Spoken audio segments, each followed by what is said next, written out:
Hello, magandang araw mga kaaro. Welcome po sa aking video, Jiro's Channel. So, mga kaaro, papakita ko kung paano mag-propagate ng bougainvillea. Ito po yung ibang procedure o pamamaraan ng aking pagpapaugat ng bougainvillea. Tingnan nyo po, ililipat na po natin sa seedling bag. Ito po siya, oh. Yan. Ito po ay ibang paraan ng pagpapaugat ng bougainvillea.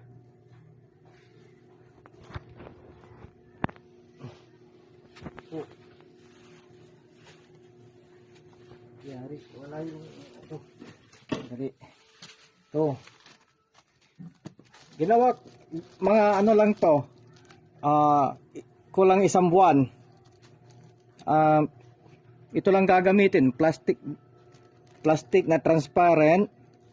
Tapos ito, kung may table napkin or yung lumang tela ninyo, balutan na lang po ninyo ng basa. Tapos ito po, yung silyado po, yung hindi sumisingaw. Po siya, may mga bulaklak na po mga yan. Yan po. Ay, bulaklak, sorry. Mga dahon. Mga sibol ng dahon. Saka po, ilagay po sa maliwanag pero lilim. Para hindi po siya matuyo.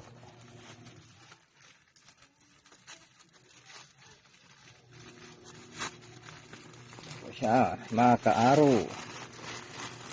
Hanggat maaari, hanggat wala pang gaanong ugat, ilipat na lang po natin para po din na po siya masaktan. Po siya, oh.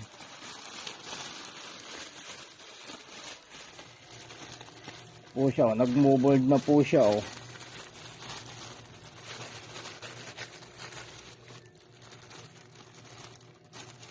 Ingat lang para di matanggal yung mga dahon.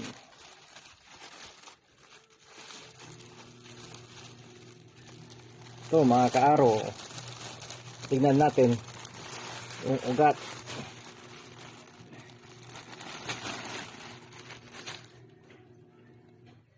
Yan po.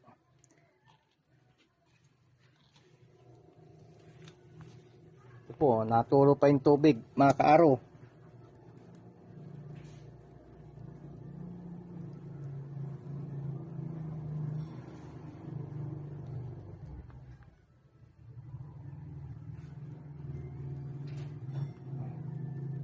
Po mga kaaro, pasibol na po yung mga ugat niya. Ito po siya, oh. May mga malilit na mga ugat. Ito po siya mga kaaro.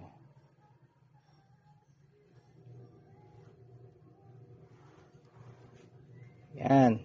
Pwede na po itong ilagay sa seedling bag. Tara po.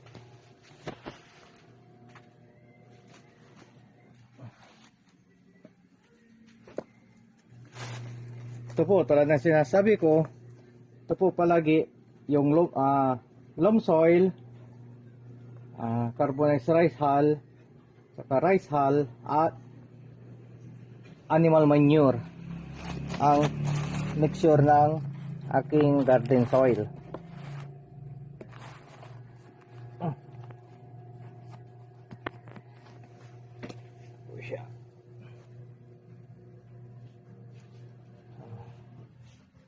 Po, mga cutting lang po ito mga kaaro. Lagay na po natin.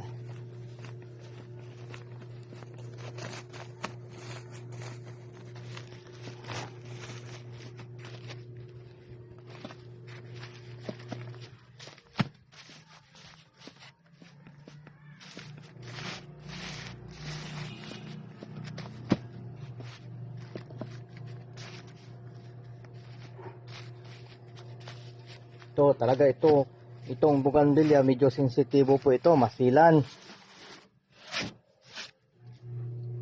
So, minsan kahit na may mga sumisibol na ng mga dahon na mahaba, minsan natutuyo dahil sa gawa ng minsan nagagalaw yung pinakapuno niya. So yung ugat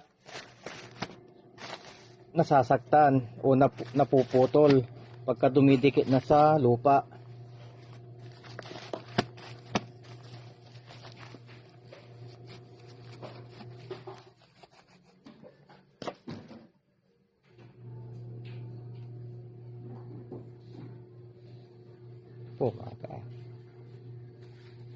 Kasi minsan mas gusto ko mga ganitong propagate dahil po lahat po 100% lahat tumutubo yung dahon sa akin. Hindi tulad nung sa lupa, hindi po, mga 70% lang ang tumutubo sa akin.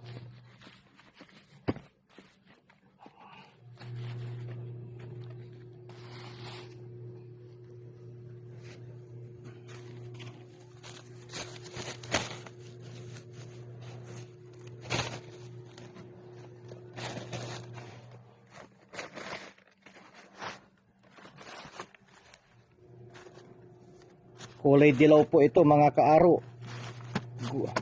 Kulay gold na bougainvillea, yung bihirang bulaklak.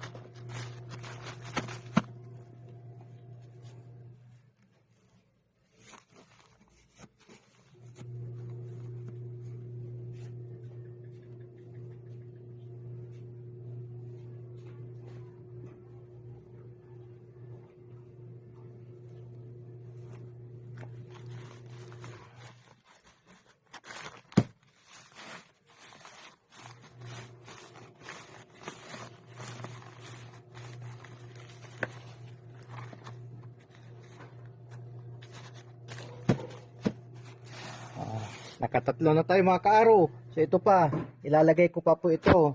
So hanggang dito na lamang po mga kaaro. Ito po.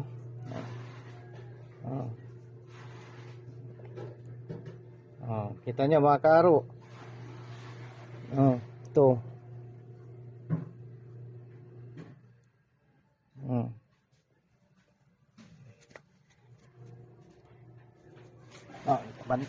Ito mga kaaro ha.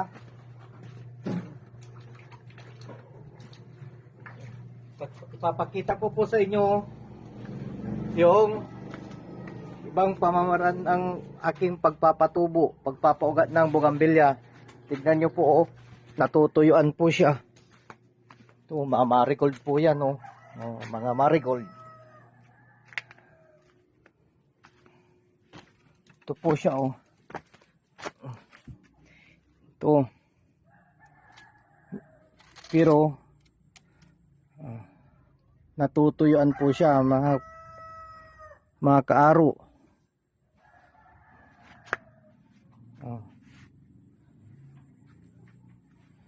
Mas masarap, mas maganda magpatubo dito sa tabi ng ilog kasi yung lamig at saka kuwan ng tubig